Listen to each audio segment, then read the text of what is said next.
એમને બેસો ખુરશી આપજો. હજી યાત્રામાં થોડો પગ મચકોડાનો છે ને એટલે પાછા કે હું ઊભો ન રહી શકું. આયરી ખુરશી જો, પેલી ખુરશી ખાલી જ છે. ઊભા રહી શકશો? એટલે પછી ટૂંકામાં પૂરું નહીં કરવાનું. આ લ્યો, આ રહ્યો. આ કેમ રહ્યું આજે ગણપતિ ભગવાને? એમ 100માંથી 99%. થેન્ક યુ, આભાર, ધન્યવાદ.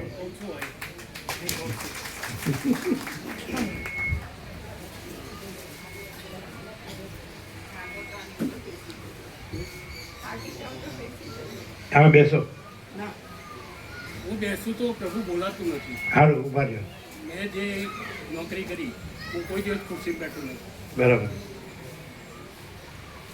એ તો યોગ બાસ્કેટમાં કીધું છે કે સીતાને રાવણ ઉપાડી ગયો, પછી યુદ્ધ કરીને પાછી લાવવી પડી, અગ્નિ પરીક્ષા કરવી પડી. એનાથી રામે જગતના પુરુષોને બોધ આપ્યો છે કે સ્ત્રી સંગી કદી પગ વાળીને બેસી શકતો નથી. ચાલો, અને ચોક અને પાટિયું જોઈએ અને ઊભો જોઈએ, બસ બે વસ્તુ જોઈએ. આપણે તો કીધું કે સ્ત્રી સંગી કદી પગ વાળીને બેસી શકતો નથી. સારું, ચાલો. એવું નથી. હા, ચાલો. ઉભા રહ્યો, હમણાં સાંભળવા દો. બ્રહ્મ વિદ્યા મંદિરમાં વશિષ્ઠ પ્રકાશ ભવન એમાં બિરાજેલ માળીઓ અને બધા પુરુષ વર્ગ, પ્રભુ બધાને મારા જય પ્રભુ. ફરીથી બીજા બધાને મારા જય પ્રભુ. આમ તો પ્રભુએ આજનો જે બોધ છે એ અમે 1 વર્ષ ઉપરથી સાંભળીએ છીએ. અહીં 15 ઓગસ્ટે આવ્યા અને 17મીથી બોધ ચાલુ થયો. એમાંનો આ ઉત્કૃષ્ટ, પ્રભુએ પૂછ્યું કે તમે કેટલા ટકા આપી શકો? તો મેં કીધું કે 100માંથી 100%. તો 100માંથી 100% જ્યારે મળતા હોય ત્યારે કેવો બોધ હોય? નિત્ય નૂતન પ્રકાશ. જો ઘણા કહેતા હોય છે કે આમાં તો કંઈ એકનું એક જ હોય છે. મેં વારંવાર કહ્યું છે એકનું એક નથી, પણ એ નિરંતર અહીંયા આગળ આવવો જોઈએ. મને પણ એક વખત પ્રભુએ પ્રશ્ન પૂછેલો કે કોદર પ્રભુ, તમારી સ્કૂલોમાં કેટલા ટકા હાજરી હોય તો એને પરીક્ષા આપી શકે? તો મેં 80% કીધેલી. આમ તો પ્રભુએ મારા ઉપર જ કીધેલું.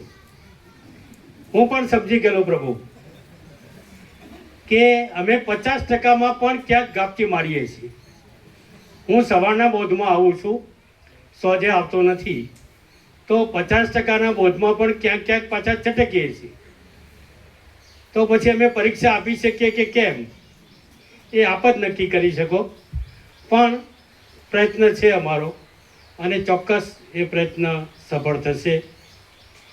અહીં આગળ જમણી બાજુ નિત્યક્રમ લખેલો છે, એમાં પરેજીની વાત કરેલી છે. જુઓ તમે, એમાં લખેલું છે નો વ્યસન,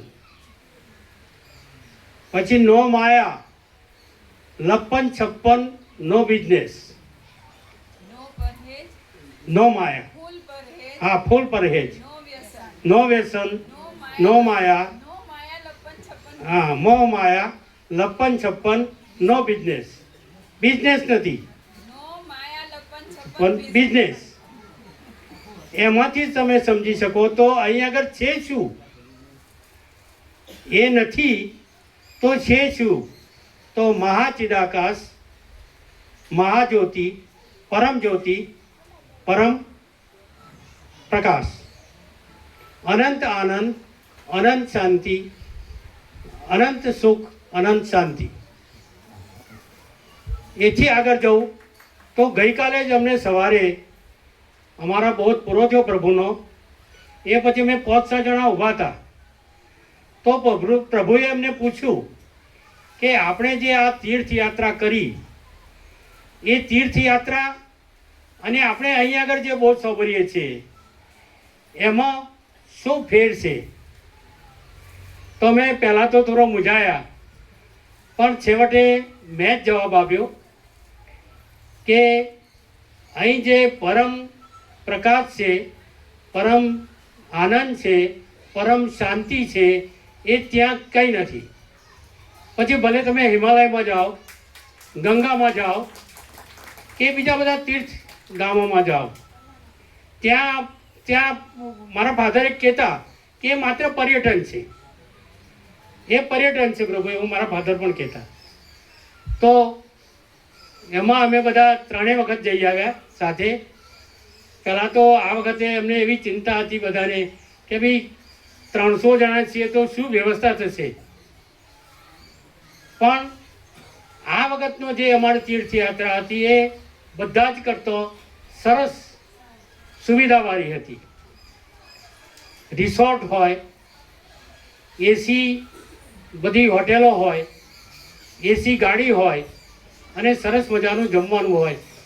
જમવાનું તો અહીંયા આગળ પહેલાંથી જ છે કે ફૂલ જમો બસ, અને મોજ મજા કરો, આનંદ કરો. અહીંયા આગળ આપણે આનંદ માટે આવીએ છીએ, અને જ્યારે આનંદ માટે આવતા હોઈએ ત્યારે જો આપણે પ્રભુને ના સમજીએ, જો ખુદ વશિષ્ઠ બેઠા છે, રામને જે બોધ આપ્યો તો એ વશિષ્ઠ મુનિ ખુદ બિરાજેલા છે, ખુદ પ્રભુ છે, ખુદ ભગવાન છે. શ્રદ્ધા અને વિશ્વાસ તમારે જોઈએ ભાઈ. શ્રદ્ધા અને વિશ્વાસ તમને હશે તો ચોક્કસ પ્રભુ આપણને પાર ઉતારશે. જો આજે જ શોક આપ્યો છે, ઝટકો જેને કહેવાય, શોક, કરંટ. આમ તો આપણે સારા નર્સ હોઈએ તો કરંટ લઈએ ખરા ના, પણ જેને એટેક આવે છે અને એમાં જ્યારે સેવરેલ એટેક આવે છે એ વખતે ડૉક્ટર 50,000નું કોઈ ઇન્જેક્શન આપી દે છે અને પછી એને શોક આપે છે. તો શોકમાંથી એ પાછું ફરીથી એનું હૃદય કામ કરતું થઈ જાય છે. અમુક પર્સન્ટ નથી પણ થતું, પણ અમુક પર્સન્ટ એ શોકથી એ જીવિત પણ થઈ જાય છે. તો આજે પ્રભુએ ભલે વિવેક પ્રભુ પર કે રામજી પ્રભુ પર કે ગમે તેનું નામ નહીં, આ તો એમની પોતાની પેલી એ છે અને એ એમાં જ અમે માનીએ છીએ.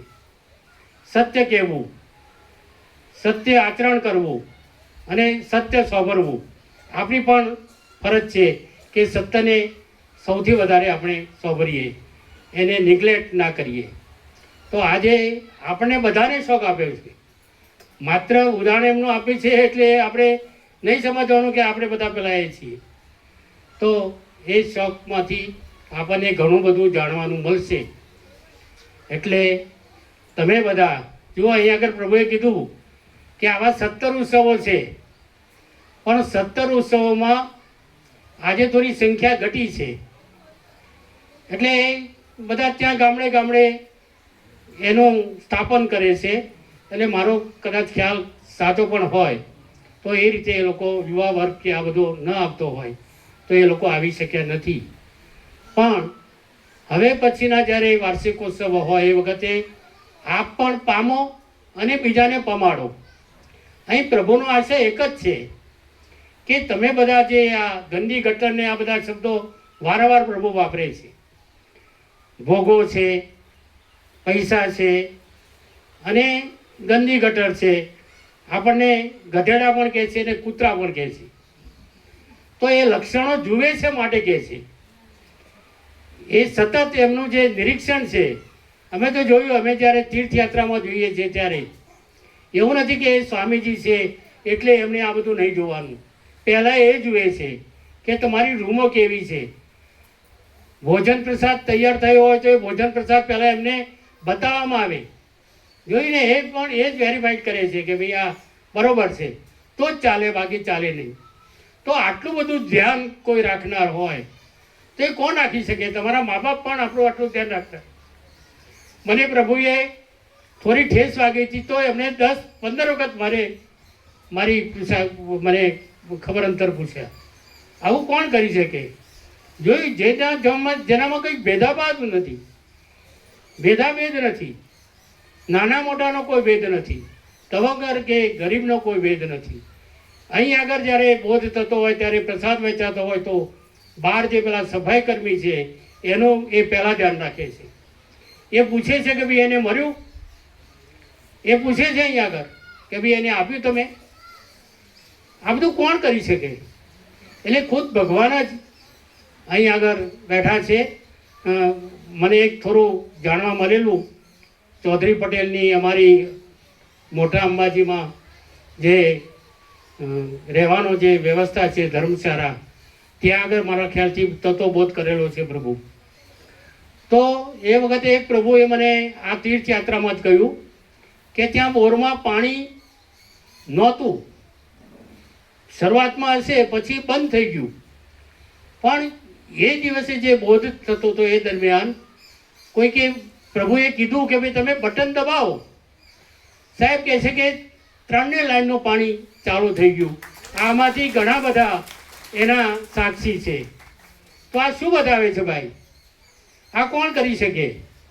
આ નાના સોનાનું કામ નથી, આપણા બધાનું કામ નથી. એટલે વધારે ન કહેતા, બીજા પણ વક્તાઓ અહીં આગળ આવશે. પણ જો પરમ કૈવલ્ય જોઈતું હોય, પરમ આનંદ જોઈતો હોય, પરમ શાંતિ જોઈતી હોય તો આપ બધા અહીં આગળ આવો. આપણા વર્તુળમાંથી પણ તમે અહીં આગળ લાવો તો મને લાગે છે કે ચોક્કસ આપણે એના ઋણી થઈશું. બરાબર? એને પણ પમારવા માટેનું એક માધ્યમ આપણે થઈશું. અને વધુ ન કહેતા બધા જ તમે અહીં આગળ જો બધા જ ગ્રંથોમાં જો શિરોમણી ગ્રંથ હોય તો માં વશિષ્ઠ રામાયણ છે, જેણે રામને બોધ આપ્યો છે. વશિષ્ઠે રામને બોધ આપ્યો છે, તો આ વશિષ્ઠ ખુદ આપણને બોધ આપે છે. તો પછી આપણે શા માટે હજી આરસ કરીએ છીએ? શા માટે હજી આપણે ચૂકીએ છીએ? જો આવો લાભ મળ્યો હોય તો એ લાભ લેવામાં આપણને વધો શું છે? તો અમારા રખિયાની જ વાત કરું તો અહીંથી 4 કિલોમીટર દૂર છે, પણ આવનાર કેટલા? અમે ગણે 4, 5, 6 જણા છીએ. બરાબર ને? તો વધારે ને વધારે આ બધા લાભ લેશો તો મને લાગે છે કે અહીં આગળ જે જગ્યા, અને અહીં તો સોનામાં સુગંધ છે ભાઈ. અહીં પ્રભુ વારંવાર કહે છે કે આ સ્તર પ્રભુને બહુ જ ગમ્યું છે. એટલે રામજી પ્રભુને પણ કદાચ હું વિનંતી કરું કે હવે આવે અહીં આગળ. અને એ જે પ્રભુ જે થોડી વાતો કરે છે કે અમને છોડી દો, તો અમે છોડવાના નથી. અમે પણ રામજીભાઈને વિનંતી કરીશું કે તમે સતત અહીં આગળ આવો. હા, આપ પણ આવો અહીં આગળ. સવારે ગાડીની વ્યવસ્થા છે, ડ્રાઈવરની વ્યવસ્થા છે. તો તમે અહીં આગળ આવો તો અમારા જેવા જીવોને પણ અહીં આગળ ફાયદો થશે. અને આ એક મધ્યમ સ્તર છે, આ વચ્ચોવચ્ચનું આપણું સ્તર છે કે જે બીજે ક્યાંક પ્રભુ જાય અને આપણે દોટાદોટ કરવી પડે એવું ન થાય. એના માટે ખાસ મારે તમને પણ વિનંતી છે કે આપ દરરોજ આવો. મેનામાળીને પણ કહું કે એમને અહીં આગળ આવવા દો. આજે જે ઝટકો આપ્યો છે એ ઝટકાની અસર થાય એ પ્રમાણે વિનંતી. જય પ્રભુ, જય પ્રભુ. ધનજી પ્રભુ આવ્યા જ કે નહીં? દેખાતા નથી. બહાર ક્યાં લાગે? ધનજી પ્રભુ આવ્યા છે? દેખાતા નથી પ્રભુ. રામજી પ્રભુ આપો. રામજી પ્રભુ બરોબર છે. કેમ ધનજી પ્રભુ બહાર ગયા?